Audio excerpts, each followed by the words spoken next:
Hi, everybody. Welcome to English Digest. I'm Tom. Hi, I'm Stephanie. It's our literature unit again, and it's a second day. Last time we talked about the plot of our featured novel entitled Johnny Got His Gun. That came out in 1939, I believe. It's quite an old novel, but it's still in print. It's still available. You could buy it online. And in any case, we talked about the main character, Joe Bonham. He was injured in war. He lost all his limbs and most of his senses. And in the end, he wanted to commit suicide, but he was able to communicate using Morse code by banging his head on the pillow in his hospital room. Well, today we're actually going to talk about the author of today's featured novel, James Dalton Trumbo. And you were mentioning last time there's some kind of new movie out about this guy? Yeah, it's actually called Trumbo, his last name, and it has that really great actor that was in Breaking Bad called Bryan Cranston. He's a great actor. He was nominated for an Oscar. So if it does come to Taiwan, you might want to go check that out. It's about his life story, especially when he had some trouble with the U.S. government. They accused him of being a Communist Party sympathizer, agreeing with communist viewpoints. And back then in the 50s, that was scary to Americans because, Russia had turned into the Soviet Union and they were trying to take over the world. And we were in a Cold War with them. So we didn't trust people who believed that communism was the way to go. So his life story is out there. It's going to be in the theater soon. And I think that's why we chose to focus on his novel, Johnny Got His Gun. And also, we're seeing just wars break out everywhere right now. It's kind of a mess around the world. And we're all facing the horror of war. Sometimes the government doesn't want us to know this because they want us to obediently join the army and fight for our country and be patriotic. This particular book was kind of calling that into question. Well, let's talk about the actual author today, James Dalton Trumbo. Let's listen to today's lesson now read completely one time.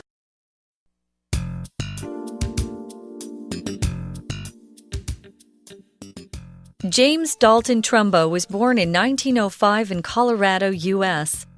He came from a blue-collar family. And despite their financial troubles, Trumbo's childhood years were generally blissful. After high school, Trumbo enrolled at the University of Colorado, but he later decided to drop out to help his family make ends meet. He worked as a baker and took a series of odd jobs for several years. After his father passed away, Trumbo decided to go back to college, attending the University of Southern California. While he was at school, Trumbo published articles and short stories for noteworthy publications. His involvement in the film industry started in 1934, after Warner Brothers hired him to be a reader. Trumbo quickly worked his way up and became one of Hollywood's highest-paid writers. Trumbo was inspired by the news of a visit Britain's Prince of Wales made to a Canadian veterans hospital, during which he encountered a soldier who had lost all of his senses and limbs. Hearing of this experience motivated Trumbo to write the novel Johnny Got His Gun, which was published in 1939, 2 days before the outbreak of World War II. Although his books and films received favorable reviews and won awards, Trumbo's work also provoked a heavy backlash. After World War II, he was summoned to testify in front of the U.S. Senate for encouraging un-American ideas. Trumbo was accused of sympathizing with the Communist Party and, as a result, sentenced to 1 year in prison. After his release, Trumbo struggled to find work for some time, as he was blacklisted by the film industry. In later years, he returned to screenwriting and penned a successful film adaptation of Johnny Got His Gun. Okay, we're going to talk about the contents of today's lesson right now, so let's get to it, everybody. Again, we're facing the horror of war, and we're talking about the author himself. And his name was James Dalton Trumbo. He was born in 1905 in Colorado, U.S. That, of course, is the state that's famous for the city of Denver and the Rocky Mountains. And he came from a blue-collar family, which means they were working class. Okay, his mother and father, they probably worked in factories or they had labor jobs like farmers or something like that. They certainly were not lawyers and doctors. So, yes, indeed, it was a blue-collar family, and, of course, you might expect such a family to have financial troubles. And they did. Financial just means having to do with the money that you bring in and that you use to pay your bills and pay your living expenses and stuff like that. So it says here, despite their financial troubles, or even though they had financial problems, Trumbo's childhood years were generally blissful. If something's blissful, it means it's extremely happy. Not all dirt poor people are depressed. No, you can be very happy.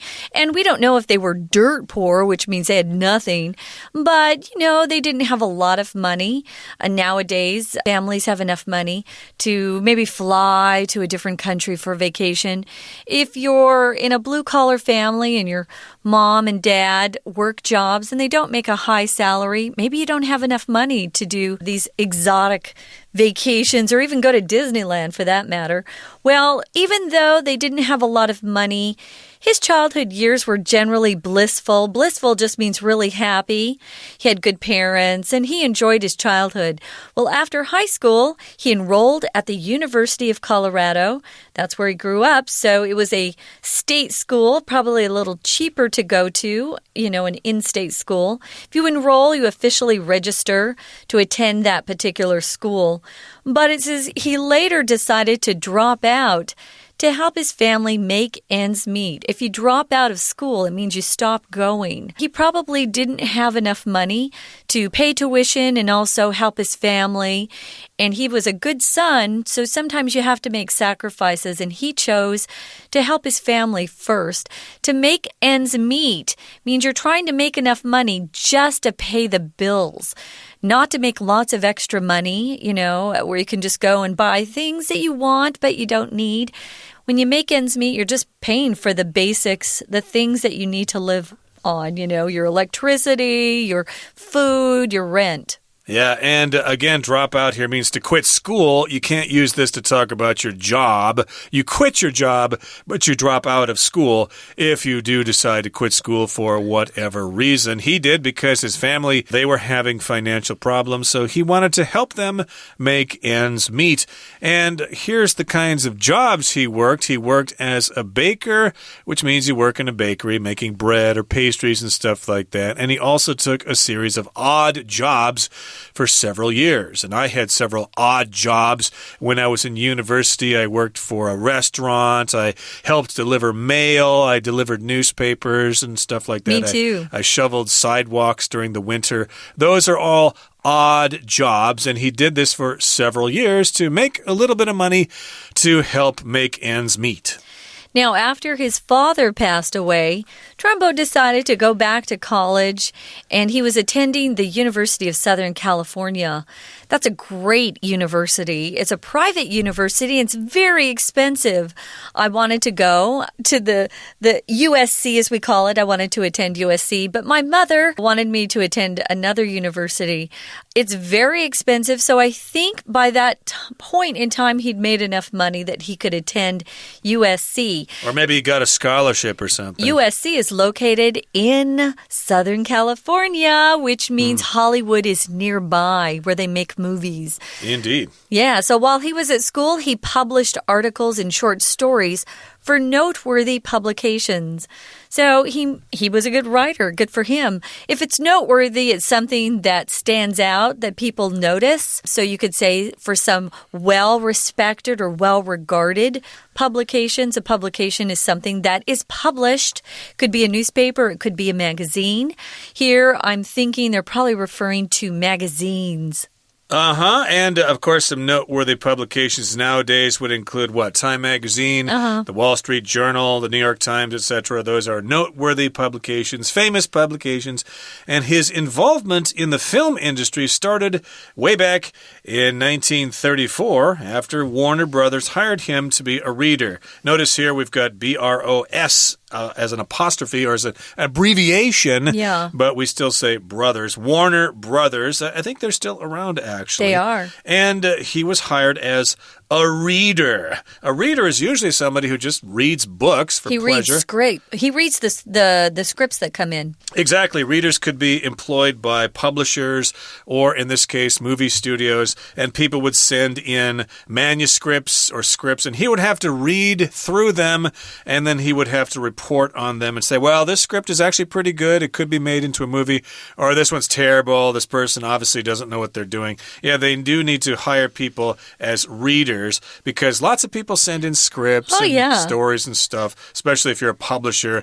Everybody wants to be an aspiring writer. Yeah, I used to date someone who would send in scripts to different film companies, and he's had 2 of them purchased. It doesn't mean they're going to go ahead and make the film.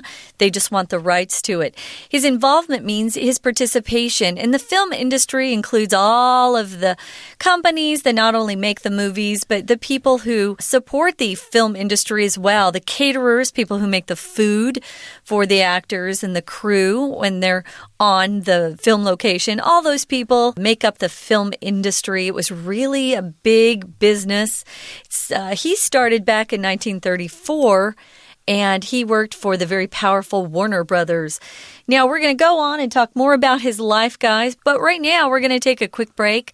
I think Tom and I need to go get a snack. And then we'll be back to continue. 大家好，欢迎收听 English Digest， 我是 Alice。今天我们要一起阅读的是 Unit 15 文学单元的第2天课程。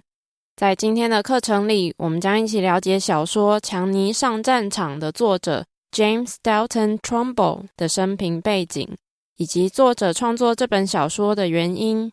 文章的第一段提到，因为要帮忙维持家里的生计，杜伦坡决定大学退学，当面包师傅及打零工来赚钱。我们看到第一段的第3句 After high school, Trumbo enrolled at the University of Colorado, but he later decided to drop out to help his family make ends meet. 高中毕业后，杜伦坡注册就读科罗拉多大学，但他后来决定退学来帮忙维持家计。我们看到本句的一个动词 enroll 是指注册或登记入学的意思。在美式英文中，注册某个课程会搭配介系词 in， 例如 enroll in the literature class， 注册文学课程。若是注册某个学校，会搭配介系词 at， 如本课例句。接着文章的第2段提到，杜伦坡的父亲过世后，他开始涉足电影业，并成为华纳兄弟公司的审稿员和高薪作家。之后文章又提到他创作小说《强尼上战场》的灵感来源。我们看到第2段的第2句 While he was at school, Trumbo published articles and short stories for noteworthy publications. 杜伦坡在学时，他在一些重要的刊物发表了文章和短篇故事。我们看到本句的一个形容词 noteworthy 是指值得注意的、显著的、重要的的意思。这个字是由名词 note 和形容词 worthy 2个字所组成。其他类似的用字还有 praiseworthy 值得称赞的， trustworthy 值得信任的。此外 worthy W-O-R-T-H-Y 本身是形容词，意思是值得的。常见的用法有 be worthy of 加名词或 VING， 或是 be worthy to 加原形动词。例如There are few politicians worthy of my father's admiration. 很少有政治人物值得我父亲敬佩的。以及 The ambitious man is worthy of being or is worthy to be our group leader. 这位野心勃勃的男子值得当我们的团队领导人。另外有一个字跟 worthy 很像，这个字就是 worth, W-O-R-T-H。有人把这个字当作形容词，也有人把它当作介系词。常见的用法有 be worth 再加名词，例如 Our boss is not worth our respect. 我们的老板不值得我们的尊敬。另外还有 be worth 加 VING， 例如 This novel is worth reading over and over again. 这本小说值得再三的阅读。We're going to take a short break. Stay tuned. We'll be right back.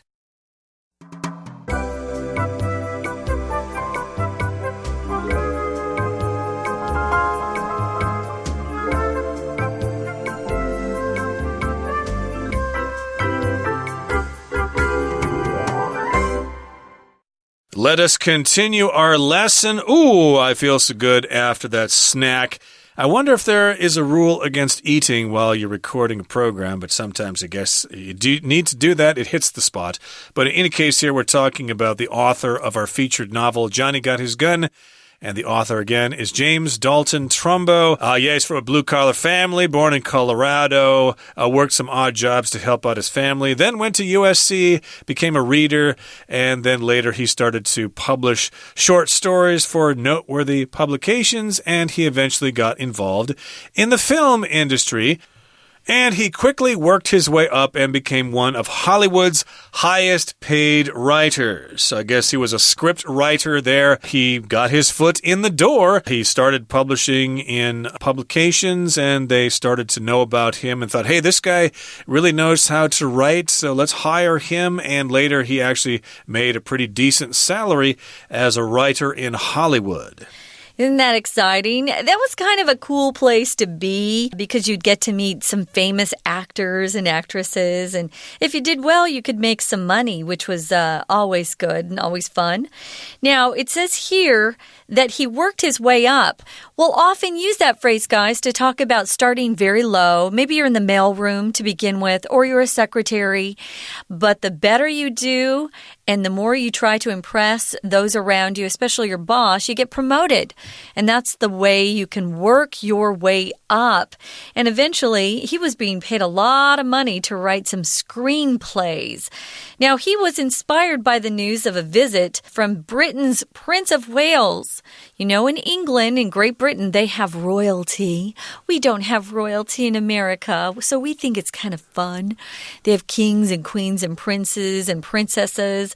So they had a visit from the Prince of Wales, and he made his way to a Canadian veterans hospital. Now, you know that Canada has links with Great Britain. So when he went to the Veterans Hospital, he was visiting Canadian veterans who fought in the war. Now, a veteran is a person who either has a lot of experience in a particular field, like a baseball veteran. He's been playing baseball for a long time professionally. But we use it always to talk about people who served in the military. So if you see the word veteran in the news, typically if you're not reading about sports, you're reading about folks who fought in a war. So he visited this veterans hospital and he encountered or came across a soldier who is very much like our Johnny in our book. He'd lost all of his senses and his limbs. Indeed, and of course, Canada was involved in World War I before America was. They're part of the Commonwealth of Nations. That's there, right. So Canada went over there first. But here, of course, our writer here, our featured writer, James Dalton Trumbo, was inspired by that story. He heard that story and thought, that's an idea for a story. So hearing of this experience, the Prince of Wales visiting that soldier in a hospital, it motivated Trumbo to write the novel Johnny Got His Gun, which was published way back in 1939, which actually was published just 2 days before World War II started, or before the outbreak of World War II. Outbreak here is a noun. It just refers to the sudden or violent start of something that somebody doesn't want. An outbreak of a disease, for example, an outbreak of war. And, of course, he was motivated to write this novel. If you're motivated, that means, well, you have a reason or a motive to actually do something. So he thought, that's a moving story. That sounds like an idea for a novel. Now, although his books and films received favorable reviews, favorable means very positive reviews that expressed approval. They liked his books and his films. He also won some awards. Trumbo's work also provoked a heavy backlash. Notice here that backlash is countable, a heavy backlash or a lot of backlash. provoke. If you provoke something or somebody, you get them to react strongly towards you or something else. So maybe you provoke your mom by saying, "Oh, I don't want to do homework." Or you provoke your boss by saying, "Yeah, you give me too much work. I need to get out of here earlier. I have to work overtime too much." You might provoke them to anger, to be angry at you. A backlash is reaction that's against what you thought you would get. So he got some strong and really an opposite reaction by people based on what he'd done. So even though he was saying, "Hey, we shouldn't get involved in the war," because there was such support of World War II, people were angry at him for writing Johnny Get a Gun. They thought, "Oh, shut up. You know, we're out there representing our country. You need to be quiet." Yeah, it's a strong reaction by a bunch of people, and they don't like what you did. There was a big, I think in the 60s, when feminism was coming up, there was a big backlash against that.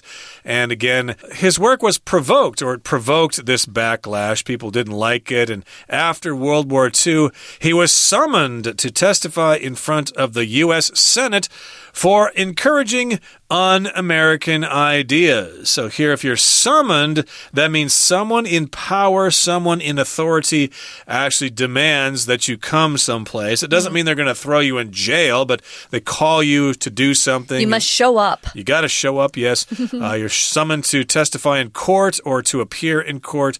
And he was going to testify in front of the U.S. Senate, which is one of the governmental bodies in the United States. There's the Senate, there's the House of Representatives, and then there's the President. The Senate, of course, is comprised of 2 senators sent from each state in the United States. There are 100 people in the U.S. Senate. And he was going to testify there, which means you're going to provide information to some kind of formal proceeding, like to a trial. Or in this case, the U.S. Senate wanted to know, "Hey, why'd you write that book? Yeah. Are you a communist or something? Are you one of us, or are you one of them? You know, come on, join the team and quit being such a traitor."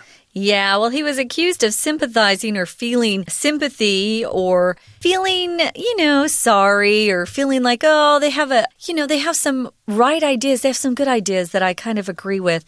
He was accused of sympathizing with the Communist Party.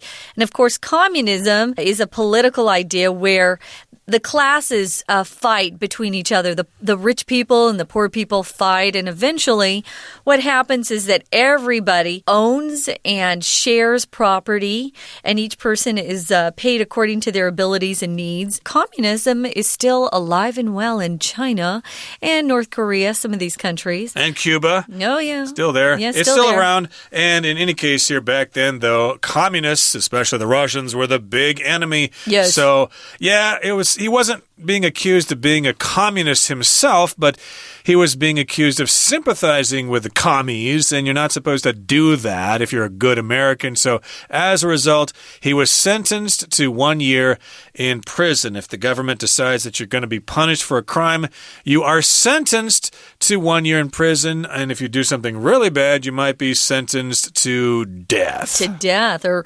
sentenced to life in prison.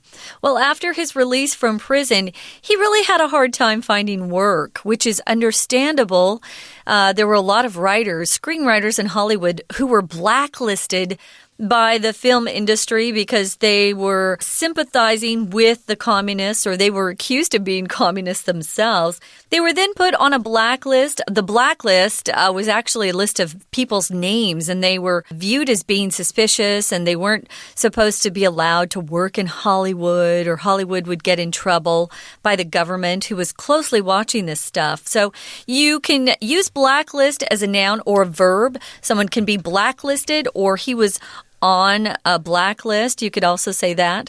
So he was not able to find work in Hollywood for a long time. He wasn't, but later on he returned to screenwriting and penned or wrote a successful film adaptation of Johnny Got His Gun. I believe that film came out in 1971, and it's actually used in a Metallica video. Check it out on YouTube. Metallica singing a song called One. It features sound bites and footage from this actual film adaptation. An adaptation is just when you take something and make it into another form. form, the novel was basically made into a movie. It was adapted into a movie. It was a film adaptation. That's right. So we're ready now to listen one more time to our Chinese teacher, and then we'll be back to wrap up. 文章的最后一段提到杜伦坡的书和电影广受好评，但同时也激怒了其他人，引起强烈的反对。我们看到这一段的第3句 Trumbo was accused of sympathizing with Communist Party and as a result sentenced to 1 year in prison. 杜伦坡被指控支持共产主义，因此遭判入监服刑1年。我们看到本句的一个动词片语 sympathize with 可以指支持某人的想法或行动，此外还可以指同情某人或对某人感同身受。例如 After losing my father 2 years ago, I can sympathize with those who have lost their loved ones. 2年前我失去父亲后，我可以对失去亲爱之人的人们感同身受。我们看到同一句的一个动词 sentence 在本句是宣判、判决的意思。如果要表示某人被判入狱几年，我们可以说 Somebody is sentenced to 几年 in prison. 例如 The criminal was sentenced to 5 years in prison. 这个罪犯被判入监服刑5年。如果我们说 Somebody is sentenced to death, 就是说某人被判了死刑。此外 sentence 做名词用时也有宣判、判决的意思。Life sentence 就是无期徒刑， Death sentence 就是死刑的意思。Serve a sentence for something 就是指因某事而服刑。例如 The young man is serving a sentence for robbery. 这个年轻男子因抢案而服刑。最后我们看文章最后一段的最后一句 In later years, he returned to screenwriting and penned a successful film adaptation of Johnny Got His Gun. 在那之后的几年，他回归电影剧本创作，并写出《强尼上战场》这部成功的小说改编电影。我们看到本句的一个名词 adaptation 在本句是改编的意思。另外这个字还有适应的意思，它的动词是 adapt A-D-A-P-T。 要注意的是另一个长得很像的动词是 adopt A-D-O-P-T， 有采用、收养的意思。